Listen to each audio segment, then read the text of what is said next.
Fake image या fake audio और fake video को जनरेट करने का एक मैकेनिज्म है। बहुत सारे पॉलिटिशियंस हैं जो कि अपनी ही डीप फेक्स बना के कैंपेन्स भी करते रहे हैं। डीप फेक क्रिएट करने से कैसा बचा जाए, इसका जवाब किसी के पास नहीं है। डीप फेक में आई की जो ब्लिंकिंग है वो उस रेट के ऊपर नहीं हो रही होती जिस रेट के ऊपर ह्यूमंस की हो रही होती है। उसके थ्रू भी जो है ना आप डिटेक्ट कर सकते हैं। मैंने पहला डीप फेक का केस एनकाउंटर किया था, हमें पता चला कि हजारों खवातीन की पिक्चर्स वहाँ पे मौजूद थी जो कि डीप फेक हुई थी। आजकल के दौर में आपको सिर्फ एक या दो पिक्चर्स चाहिए। अगर आप सोशल मीडिया के ऊपर पोस्ट कर रहे हैं तो ये रिस्क आप एक्सेप्ट कर रहे हैं कि कोई उन पिक्चर्स को मिसयूज कर सकता है।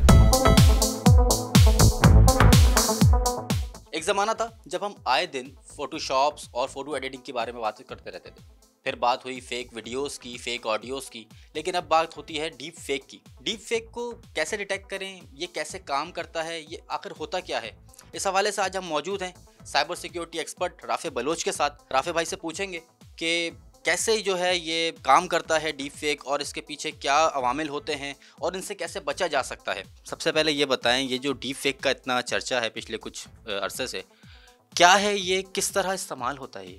देखें, जो डीप फेक है ये फेक इमेज या फेक ऑडियो और फेक वीडियो को जनरेट करने का एक मैकेनिज्म है through the use of artificial intelligence, यानी मसनूई ज़हानत को इस्तेमाल करते हुए fake imagery, fake video, fake audio generate करने का ही प्रोसेस है। ये बात ठीक है कि फ़ोटोशॉप में और बहुत सारे और टूल्स को इस्तेमाल करते हुए आप पिक्चर्स को मैनिपुलेट कर सकते थे, बट वो ये होता था कि उसके ऊपर ना कोई कंसेंसस इस्टेब्लिश नहीं हो सकता था। कुछ लोग कहते थे कि जी रियलिस्टिक है, लेकिन ऑफ कोर्स जो भी शख्स ग्राफिक डिज़ाइनिंग से या जो भी शख्स थोड़ा बहुत भी नो हाउ रखता था वो उसको देख के अंडरस्टैंड कर देता था कि ये इमेजरी फेक है।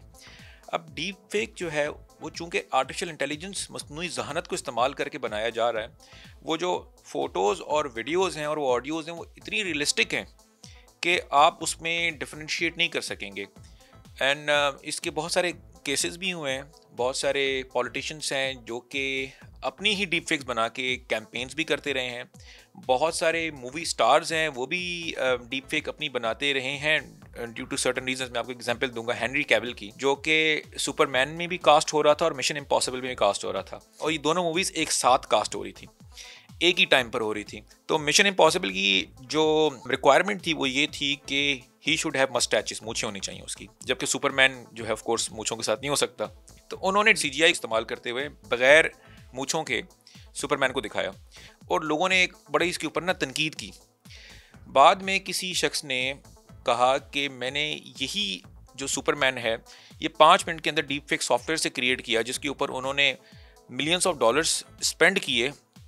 उसने कहा कि मैंने $1000 के कंप्यूटर से जो है ना उसको 5 मिनट के अंदर क्रिएट कर दिया। तो ये इम्पैक्ट है डीप फेक का। यकीनन जिस तरह आपने बताया, अभी मिसाल दी हमें, जहाँ इसका हमें फ़ायदा नज़र आ रहा है वहाँ इसके नुकसानात भी नज़र आ रहे हैं। इसके नुकसानात से जो है वो कैसे बच सकते हैं? पहले ये होता था कि किसी की डीप फेक क्रिएट करने के लिए आपको उसकी मुख्तलिफ एंगल्स में, मुख्तलिफ पोजीशंस में बहुत सारी पिक्चर्स चाहिए होती थी या उसकी वीडियोस चाहिए होती जिससे आप फ्रेम से एक्सट्रैक्ट करते थे। अब जो सॉफ्टवेयर, जदीद सॉफ्टवेयर्स आए हैं, उसमें आपको एक या दो पिक्चर्स की ज़रूरत है और आप उसको इस्तेमाल करते हुए किसी की कंप्लीट डीप फेक क्रिएट कर सकते हैं। तो डीप फेक क्रिएट करने से कैसा बचा जाए, इसका जवाब किसी के पास नहीं है। You can not prevent somebody from creating your deep fake. पहले तो इसको एड्रेस करते हैं। दूसरा जो इसका अहम नुक्ता है कि इसको डिटेक्ट कैसे किया जाए, इसको आइडेंटिफाई कैसे किया जाए। इस वक्त जितने भी डिटेक्शन मैकेनिज्म्स बने हुए हैं इसके लिए, इस वक्त बहुत ज़्यादा बेतहाशा काम हो रहा है। फेसबुक काम कर रहा है, गूगल काम कर रहा है, बहुत सारी रिसर्च इंस्टीट्यूट्स हैं, वो डीप फेक की क्रिएशन से ज़्यादा उसकी डिटेक्शन के ऊपर काम हो रहा है, क्योंकि एक बहुत डिफिकल्ट प्रॉब्लम है। अब तक कोई भी ऐसा सॉफ्टवेयर या कोई भी ऐसा डिटेक्शन मैकेनिज्म क्रिएट ही नहीं हुआ जिससे आप 100% डीप फेक को जो है डिटेक्ट कर सकें। अदाकार हॉलीवुड के उन्होंने कहा कि भाई मैं इस एड में था नहीं और मेरे चेहरे को इस्तेमाल किया गया। क्या वो आर्टिस्ट कॉपीराइट क्लेम कर सकता है कंपनी पे? बिल्कुल, वो कॉपीराइट क्लेम कर सकते हैं, बल्कि ये इससे भी ज़्यादा, अगर आप देखें कि FIA के under section 20 of cyber crime law, उसमें भी आप इसको कर सकते हैं कि किसी की बगैर इजाज़त के उसकी पिक्चर को जो है ना इस्तेमाल किया कि तो ये बेसिकली ना सिर्फ कॉपीराइट में बल्कि ये साइबर क्राइम में फॉल करेगा। विद दैट बीइंग सेड, इसके एक और पहलू भी है। बहुत सारे अदाकार ऐसे हैं जो कि अभी से ही कॉन्ट्रैक्ट साइन कर रहे हैं, हॉलीवुड की मैं आपको बात कर रहा हूँ, कि हमारे मरने के बाद इजाज़त होगी प्रोडक्शन कंपनी को, उनके पास राइट्स होंगे कि वो हमारी डीप फेक बनाएं, हमें वो मूवीज़ में कास्ट करें, हमारी डीप फेक ऑडियोज़ बनाएं, जो रॉयल्टी होगी वो हमारी फैमिली को मिलेगी। और ये फिनोमेना पहले भी एग्जिस्ट करता रहा है। आप देखें कि जो ये बुक के ऑथर्स हैं, तो उनकी डेथ के बाद किसको रॉयल्टी मिलती है? उनकी फैमिली को मिलती है। लेकिन इसमें ये होगा कि ये पहले ही कंपनी के साथ साइन अप कर लेते हैं कि आप हमारी लेजिटिमेट डीप फेक जो है ना क्रिएट कर सकते हैं। तो जो जिम्मेदारी ओवरऑल, यानी जो रेगुलेटर्स के पर्सपेक्टिव से, गवर्नमेंट की पर्सपेक्टिव से, दुनिया भर में जो रेगुलेटर्स हैं वो जिम्मेदारी डालें प्लेटफॉर्म्स के ऊपर कि फेसबुक, ट्विटर, इंस्टाग्राम, टिकटॉक, ये प्लेटफॉर्म्स मैकेनिज्म डेवलप करें कि डीप फेक इमेजरी जो है वो ना परपेट्रेट कर सके। कोई ऐसी वेबसाइट या कोई आम एक बंदा है, अगर उसकी कोई पिक्चर है या कोई तस्वीर है, अगर वो वेरीफाई करना चाहे, 100% ना भी करे, कुछ हद तक, जैसे हम खुद अपने तौर पे जर्नलिस्ट जो हैं वो करते हैं कि जी वेरिफिकेशन करते हैं, ये जो किसी अगर एक्ट्रेस की कोई वीडियो है या तस्वीर है तो ये डीप फेक है, ये ऐसे ओरिजिनल नहीं है, तो कुछ इसकी कोई वेबसाइट है या कोई ऐसी कोई लिंक कहीं पे जाके जो है हम जिसे चेक कर सकते हैं? देखें, ये बड़ा आपने मुश्किल सवाल पूछा है। अब आप ये देखें कि बिजनेस इंसाइडर के फेसबुक पेज के ऊपर जाएं, जब ये रशिया और यूक्रेन की वॉर हुई, तो बिजनेस इंसाइडर ये कहता है कि रशिया के एक्स नंबर ऑफ जर्नल्स जो है ना वो मारे गए हैं जब से यूक्रेन और रशिया की जंग स्टार्ट हुई है। दूसरी तरफ एक आर्गूमेंट आता है RT.com के ऊपर, जो रशियन मीडिया है, इसको डिफरेंट आर्गूमेंट देते हैं कि जर्नल्स तो फ्रंट लाइन के ऊपर फाइट ही नहीं करते, एक लिमिटेड डिप्लॉयमेंट होती है। मतलब आप आज के दौर में जिस दौर के ऊपर आप मीडिया के ऊपर या क्रेडिबल वेबसाइट्स के ऊपर ही आप रिलाई कर रहे हैं कि वो इन्फॉर्मेशन देंगे, वो खुद ही बेसिकली डिफरेंट रिजीम्स का वेपन बन रहे हैं to spread propaganda and disinformation. एक तो ये बात होगी। अब मैं बात करता हूँ एक कॉमन इंडिविजुअल की जो कि सोशल मीडिया इस्तेमाल कर रहा है। सबसे बड़ा प्रॉब्लम ये है सोशल मीडिया का कि उसमें आपको प्राइमरी सोर्स आमतौर पे नहीं पता होता। अब फॉर इंस्टेंस CNN, BBC, आज न्यूज़ या कोई भी और चैनल जो है, अगर वो अपनी वेबसाइट के ऊपर कोई चीज़ पब्लिश करता है तो उसके कुछ एडिटोरियल स्टैंडर्ड्स होते हैं। उस एडिटोरियल स्टैंडर्ड में ये होता है कि आप जो है वो सोर्स से डायरेक्टली इन्फॉर्मेशन रिट्रीव करेंगे, और अगर आपने किसी की पिक्चर इस्तेमाल की तो आप उसको ड्यू क्रेडिट देंगे। सोशल मीडिया के ऊपर ये नहीं है। सोशल मीडिया के ऊपर सेकेंडरी, थर्ड टीयर के ऊपर जो है ना इन्फॉर्मेशन है। तो आप अगर कोई पिक्चर देख रहे होते हैं फेसबुक के किसी पेज के ऊपर, आप जाते हैं और उसने कोई चीज़ पोस्ट की होती है, तो आपको उसका प्राइमरी सोर्स नहीं पता। तो मैं लोगों की कहता हूँ कि आप प्राइमरी सोर्स को आप देखें और उन सोर्सेज को मुख्तलिफ सोर्सेज से आप कोरिलेट करके देखें कि अगर कोई न्यूज़ है, आमतौर पे होता है कि कोई न्यूज़ 3-4 साल पुरानी होती है, उसको रिन्यू करके दिखाया होता है। जब से ये कंटेंट की मोनेटाइजेशन का दौर स्टार्ट हुआ है, जिसमें आप कंटेंट के अगेंस्ट पैसे क्रिएट करते हैं, तो उसमें बहुत सारे लोग बहुत सारे हाफ ट्रूथ्स, बहुत सारी चीज़ों को मैनिपुलेट करके या क्लिक बेट्स करके बताते हैं, जिसने इस प्रॉब्लम को जो है ना फर्दर कॉम्प्लिकेट कर दिया गया। तो मैं लोगों को ये कहता हूँ कि भाई, आप कोई भी इन्फॉर्मेशन है उसको आप प्राइमरी सोर्स तक जाके जो है ना उसको वैलिडेट करें before spreading it on the social media. हमारी माएँ, बहनें, बच्चे, हर नौजवान, हर तबका जो है सोशल मीडिया इस्तेमाल कर रहा है। लोग अपनी अपनी तस्वीर डालते हैं, वीडियोस डालते हैं, निजी महफिलों की, घर की, फैमिली, रिलेटिव्स के साथ तस्वीरें डालते हैं। उनका नाजायज़ इस्तेमाल भी हो सकता है। अपनी जो सिक्योरिटी, अपनी तस्वीरों को हमें क्या करना चाहिए कि हम कितना सेफ कर सकते हैं, कैसे? देखें, जो मैंने पहला डीप फेक का केस एनकाउंटर किया था ना, वो 2020 में था। उसमें एक शख्स जो इंस्टाग्राम की पब्लिक प्रोफाइल्स होती थी ख़वातीन की, उससे वो पिक्चर्स डाउनलोड करता था, उसके बाद फिर उसको एक डीप फेक सॉफ्टवेयर से गुजारता था, और उसके बाद जो उसके हेड को अटैच कर देता था किसी नेकेड नूड बॉडी के ऊपर। उसके बाद उन पिक्चर्स को इस्तेमाल करते हुए उसको वो ब्लैकमेल करता था और वो पैसे रिट्रीव करता था। तो जब हमने उसका एनालाइज़ किया तो हमें उस वेबसाइट तक पहुँचे और हमने उस वेबसाइट को एक्सेस किया ड्यूरिंग इन्वेस्टिगेशन। हमें पता चला कि हज़ारों ख़वातीन की पिक्चर्स वहाँ पे मौजूद थी जो कि डीप फेक हुई में थी। जब मैंने पहली दफ़ा इस फिनोमेना को देखा तो मुझे किसी ने अप्रोच किया, तो मुझे लगा कि, और जो हमारे साथ की जो इन्वेस्टिगेटर्स थे वो ये कह रहे थे कि that person is perhaps lying. लेकिन जब हमने इसका एनालिसिस किया from a forensic standpoint, तो we came to this conclusion कि भाई ये तो डीप फेक है। And then we started exploring. तो उस ज़माने में ये होता था कि जो, जिस तरह मैंने बताया कि सॉफ्टवेयर ऐसे होते थे कि आपको बहुत सारी पिक्चर्स चाहिए होती थी किसी की डीप फेक बनाने के लिए। लेकिन आजकल के दौर में आपको सिर्फ 1 या 2 पिक्चर्स चाहिए किसी के डीप फेक बनाने के लिए, and then you can basically create deep fake. तो अब इसका सोल्यूशन आप कहेंगे, तो एक तो सोल्यूशन ये है कि आप सोशल मीडिया इस्तेमाल करना बंद कर दें, लेकिन वो अब नहीं कर सकते। बट मैं कहता हूँ कि अपनी पिक्चर्स के बारे में बी वेरी केयरफुल। अगर आप सोशल मीडिया के ऊपर पोस्ट कर रहे हैं तो ये रिस्क आप एक्सेप्ट कर रहे हैं कि कोई उन पिक्चर्स को मिसयूज़ कर सकता है। किसी की पिक्चर वायरल हो जाती है, कोई वीडियो आती है, अक्सर टिकटॉकर्स हमारे इस मामले में बड़े मशहूर रहे पिछले दिनों कि उन्होंने कहा जी हमारी वीडियो नहीं है, ठीक ये फेक है, और ये इसको मैं रिमूव कराने के लिए उन्होंने एफआईए से रब्ता किया, मुख्तलिफ राब्ते किए। कोई बंदा अगर इसको रिमूव कराना चाहे इंटरनेट से अपने कंटेंट को, तो उसका क्या तरीक़ेकार है एफआईए के अलावा? फर्स्ट ऑफ ऑल ये कि जो सोशल मीडिया प्लेटफॉर्म्स हैं वो खुद ही भी बहुत सारा डीप फेक का मवाद खुद ही रिमूव कर रहे हैं। लेकिन विद दैट बीइंग सेड, मैंने खुद भी एक्सपेरिमेंट करके देखा है कि हमने अपनी एक डीप फेक क्रिएट की और हमने फेसबुक पे अपलोड की। Facebook was not able to detect that. तो अब जो सोफिस्टिकेटेड सॉफ्टवेयर से बन रही है, फेसबुक उसको डिटेक्ट नहीं कर सकता। अब जहाँ तक रिमूवल की बात है, तो सारे प्लेटफॉर्म्स के पास मैकेनिज्म है to report something that has been impersonated. अब फॉर इंस्टेंस पीटीए है और एफआईए है, दे कैन बी अप्रोच्ड, जो कि उन सारे प्लेटफॉर्म से टेकअप कर सकते हैं। आप डायरेक्टली भी टेकअप कर सकते हैं उन प्लेटफॉर्म से। डायरेक्टली आप रिपोर्ट कर सकते हैं कि somebody is using your pictures without your permission, तो आप उनको एविडेंस भी प्रोवाइड कर सकते हैं और मेजॉरिटी ऑफ केसेस में वो पिक्चर्स और वीडियोस रिमूव हो जाती हैं। अब जहाँ फेसबुक या इंस्टाग्राम एक आम आदमी की ईमेल सुनता है, मोस्ट ऑफ द टाइम्स सुन रहा होता है। फॉर इंस्टेंस अगर लेट्स से कोई नूडिटी है जिस कंटेंट के अंदर, तो वो तो उनकी अपनी पॉलिसीज़ के खिलाफ जा रही होती, चाहे वो उसकी हो या ना हो, चाहे वो डीप फेक हो या ना हो। अगर नूडिटी है तो फेसबुक ये सारे प्लेटफॉर्म्स जो है वो नूडिटी अलाउ नहीं करते। उसके बाद जब हम आ जाते हैं किसी की पिक्चर होती है, फॉर इंस्टेंस वो किसी की इजाज़त के बगैर इस्तेमाल हो रही थी, तो फेसबुक उसको या प्लेटफॉर्म्स उसको वेरीफाई करते हैं। कोई ये ना हो कि कल को मुझे कोई रिपोर्ट कर दे, कल को मेरा राफ़े बलोच का कोई प्रोफाइल क्रिएट करे, फेक प्रोफाइल, और मुझे मेरी जेन्युइन प्रोफाइल को रिपोर्ट कर दे। तो उसके प्रॉपर एक मैकेनिज़म्स हैं।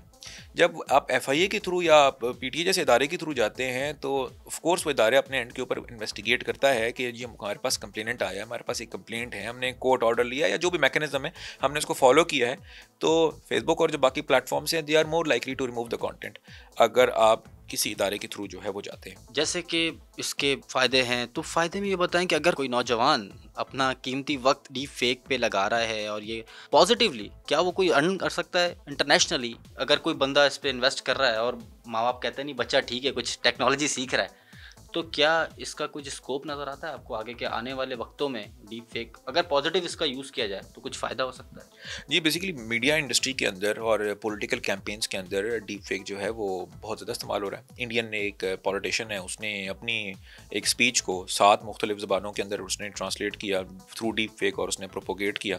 अब एक ऑफ कोर्स एक पॉलिटिशियन है जो कि फॉर इंस्टेंस अपनी पॉलिटिकल कैंपेन में इसको इस्तेमाल करना चाह रहा है, तो अपनी वो एक वीडियो उर्दू में रिकॉर्ड करवाएगा, बाकी डीप फेक जो है ना किसी के वॉइस ओवर के साथ रिकॉर्ड करवाएगा और मुख्तलिफ प्रोविंसेस के अंदर जहाँ जहाँ मुख्तलिफ ज़बानें बोली जाती हैं उनसे उनकी ज़बान में आप एड्रेस कर सकते हैं। इसी तरह रोनाल्डो ने मलेरिया की कैंपेन की है, जो कि मेरा ख्याल है 11 मुख्तलिफ लैंग्वेजेस के अंदर जो है उसने कैंपेन की है और उसने जो है वो डीप फेक को इस्तेमाल किया है। तो इसके मस्बत भी है, मीडिया इंडस्ट्री के अंदर काफ़ी ज़्यादा इसका स्कोप भी है। बट अगर हम देखें जो टेक्नोलॉजी और डीप फेक को इनेबल करती है दैट इज़ आर्टिफिशियल इंटेलिजेंस, उसका बहुत ज़्यादा स्कोप है। और आर्टिफिशियल इंटेलिजेंस, मशीन लर्निंग और साइबर सिक्योरिटी, ये वो सारी इमर्जिंग टेक्नोलॉजीज़ हैं जो कि आप किसी भी कंट्री की अगर आप चले जाएं, कनाडा, यूके एंड यूएस, कोई भी कंट्री अगर आप उठा लें, उसमें ये जो जॉब की कैटेगरीज़ हैं इमर्जिंग टेक की, जिसमें एआई, ब्लॉकचेन और साइबर सिक्योरिटी है, वो उन्होंने उनकी जो लिस्ट है वो बिल्कुल डिफरेंटली उसको कैटेगराइज़ किया हुआ है और वो उसकी वीज़ा की फैसिलिटेशन भी अकॉर्डिंगली करते हैं और they are trying to attract talent from all over the world जो कि एआई में और इन चीज़ों में महारत रखते होते हैं। तो डेफिनेटली इसका एक स्कोप तो नज़र आता है। आजकल मैं देख रहा हूँ इंस्टाग्राम पे, मैं लोकल सतह की बिल्कुल बात कर रहा हूँ, एक आम आदमी हूँ मैं, एक आम शहरी, और मैं इंस्टाग्राम देखता हूँ तो बहुत से लोग जो हैं वो एआई का यूज़ करते हुए, जो लोग पहले वीडियोस बनाते हुए हिचकिचाते थे, जो इनका कॉन्फिडेंस लेवल नहीं था, वो अब एआई का इस्तेमाल करते हुए ऑडियो वीडियो उनके लिए बहुत ईजी हो गया क्रिएट। बल्कि अभी रिसेंटली मेरे एक दोस्त ने मुझे बताया कि उसने एक दुबई की कंपनी के लिए गाना तैयार किया, उनका एंथम, और वो पूरा उसने जो है वो एआई के थ्रू उसका म्यूज़िक और ये, तो इसका फ्यूचर कहाँ देख रहे हैं? कुछ लोग इससे डर भी रहे हैं कि यार इससे दूसरे लोगों की जो टेक्निकल लोग हैं उनकी नौकरियां ख़त्म हो जाएंगी। मेरी असेसमेंट ये है कि एआई ने ज़्यादा जॉब्स क्रिएट नहीं करनी, क्योंकि लोग ये कह रहे हैं, एक आर्गूमेंट है कि जी एआई अगर फॉर इंस्टेंस जॉब जो है वो ख़त्म कर रहा है तो नई जॉब्स क्रिएट कर रहा है। मेरी असेसमेंट ये कहती है कि एआई ने नई जॉब्स कम करनी है in the ratio two the jobs जो कि ख़त्म होंगी एआई के बेसिस के ऊपर। एग्जांपल्स बहुत सारी मैं आपको दे सकता हूँ। आपने बात की आर्ट की एंड म्यूज़िक की, तो इस वक्त एक इस पूरी कम्युनिटी के अंदर, फ्रेटर्निटी के अंदर एक फियर का एलिमेंट है, जिसमें जो म्यूज़िक है और आर्ट वर्क है वो एआई के थ्रू क्रिएट हो रहा है, और वो ह्यूमंस के ही पैटर्न्स को, यानी ह्यूमन ने जो थाउजेंड्स ऑफ ईयर्स में जो कि एक कंसेंसस जिस पे इस्टेब्लिश हुआ है कि ये पेंटिंग या ये आर्ट वर्क जो है वो क्रिएटिव है, एआई उसी के पैटर्न्स को लेके उसे बेहतर चीज़ क्रिएट कर रहा है। अगर नहीं कर रहा तो आगे जो है वो, मतलब कंसेंसस नहीं है तो आगे चल के जो है वो कंसेंसस जो है वो स्टैब्लिश हो जाएगा।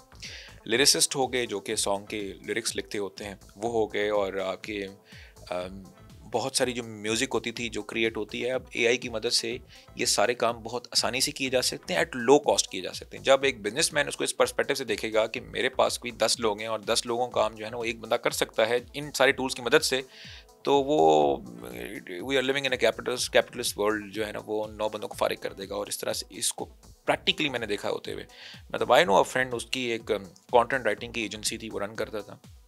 चैट जीपीटी के आने के बाद उसने 80% अपने स्टाफ जो है वो फारिग कर दिया। वो 20% स्टाफ जो है वो चैट जीपीटी को इस्तेमाल करते हुए बाकी लोगों को काम आसानी से कर रहे हैं, उसके काम के ऊपर किसी किस्म का जो है ना वो इम्पैक्ट नहीं आया है।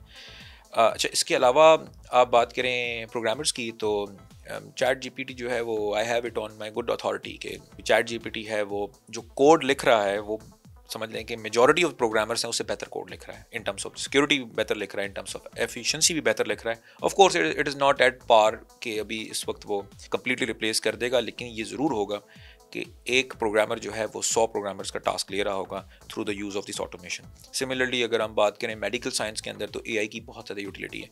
अगर हम बात करते हैं किसी रेडियोलॉजिस्ट की, तो जो डिटेक्शन है फॉर इंस्टेंस किसी भी सीटी स्कैन की और कोई भी फॉर इंस्टेंस डिजीज़ हैं उसके लिए एआई बेस्ड ऑटोमेशन मैकेनिज़म्स जो है ना इस्तेमाल हो रहे हैं, जो कि डॉक्टर से, रेडियोलॉजिस्ट से, स्पेशलिस्ट से बेहतर रेट के ऊपर डिजीज़ को प्रोटेक्ट कर रहे हैं। वो जो एआई का सिस्टम है वो लर्न कर रहा है हज़ारों उन रिपोर्ट्स के ऊपर जो कि ह्यूमंस ने ऑथेंटिक कही हैं, तो वो उससे पैटर्न निकाल सकता है कि जी हज़ारों ह्यूमंस ने इन बेसिस के ऊपर जो है इसको ऑथेंटिक कहा है। और अगेन वो जो मैं आपको बात कर रहा हूँ उन रिपोर्ट्स को, उन डिटेक्शन सिस्टम्स को टेस्ट किया गया है, और वो ये बताया जा रहा है कि ह्यूमन रेडियोलॉजिस्ट जो है उससे कई ज़्यादा एफिशिएंसी के ऊपर वो डिटेक्ट करे। मैं आपको एग्जांपल दूंगा। अब जो फेशियल रिकग्निशन है फॉर इंस्टेंस इस वक्त दुनिया में, वो ह्यूमन आई से बेहतर रेट पे डिटेक्शन कर सकता है। मतलब ऑन एन एवरेज अगर ह्यूमन आई किसी को, इन्वेस्टिगेटर्स हैं किसी इंसान को ढूंढ रहे हैं, तो it might be easier for that person कि वो अपना थोड़ा सा बेस चेंज करके उनको डॉज कर दे, लेकिन एआई जो है वो उनके फेस से, उसके ईयर से, उसके एक्सप्रेशन से, बल्कि अगर चाइना में इस वक्त एआई इस लेवल के ऊपर है कि जिस स्टाइल से आप वॉक कर रहे होते हैं वो भी एक यूनिक होता है। उस यूनिक को, पैटर्न को पता करके वो ऑडियंस में बता सकती है कि राफे बलोच जो है वो इस जगह के ऊपर स्टैंड कर रहा है।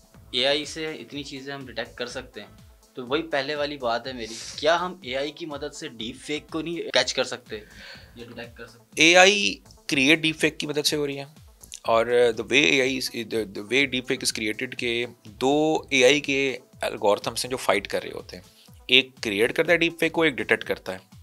जो डिटेक्ट करता है, तो जो क्रिएशन वाला एल्गोरिथम है वो ये देखता है कि किस बेसिस पे डिटेक्ट कर रहा है, नेक्स्ट आइट्रेशन में उसको वो रिमूव करके नई आइट्रेशन में जब करता है, तो ये तब तक ये बैटल चल रही होती है जब तक एआई जनरेटिंग सॉफ्टवेयर जो है वो डिटेक्शन को बाईपास नहीं कर सकता। यही वजह है, यानी एक और वजह है जिसकी वजह से आप उसको डिटेक्ट नहीं कर सकते। लेकिन ऑडियंस के लिए मैं 2-3 टिप्स देना चाहूँगा जिसकी मदद से वो ये डिटरमिन कर सकते हैं कि कोई वीडियो डीप फेक है या नहीं है। फर्स्ट ऑफ ऑल, जो आई की ब्लिंकिंग है, डीप फेक में आई की जो ब्लिंकिंग है वो उस रेट के ऊपर नहीं हो रही होती जिस रेट के ऊपर ह्यूमंस की हो रही होती है। तो आप देखेंगे कि आपको इरेगुलरिटीज नज़र आएंगी उस आई ब्लिंकिंग के ऊपर। अभी तक जो डीप फेक के सॉफ्टवेयर है उसको प्रॉपरली सॉल्व नहीं कर सके इस इशू को। सिमिलरली जो लिप की सिंकिंग है वो देखना बड़ा ज़रूरी है, क्योंकि आमतौर पे जो कंटेंट बोला जा रहा होता है और वो जो एक्सप्रेशंस होते हैं, तो लिप की जो सिंकिंग है उसके ऊपर अगर आप गौर करेंगे तो आपको ये उसके अंदर कुछ ना कुछ एनॉर्मलीज नज़र आएंगी, तो उसके थ्रू भी जो है ना आप डिटेक्ट कर सकते हैं। और थर्ड, आपने नॉर्मली होता ही है कि जो डीप फेक की जो इमेजरी होती है वो सामने से शूट की जा रही होती है, वो साइड से शूट नहीं की जा रही होती। उसकी वजह ये होती है कि आमतौर पे इंसान की पिक्चर्स जो है ना वो बिल्कुल स्ट्रेट होती हैं, साइड से पिक्चर्स उनकी नहीं होती, तो वो डीप फेक के लिए वो साइड को क्रिएट करना जो है ना वो बड़ा डिफ़िकल्ट होता है। तो ये भी एक इंडिकेटर है जो कि आप देख सकते हैं।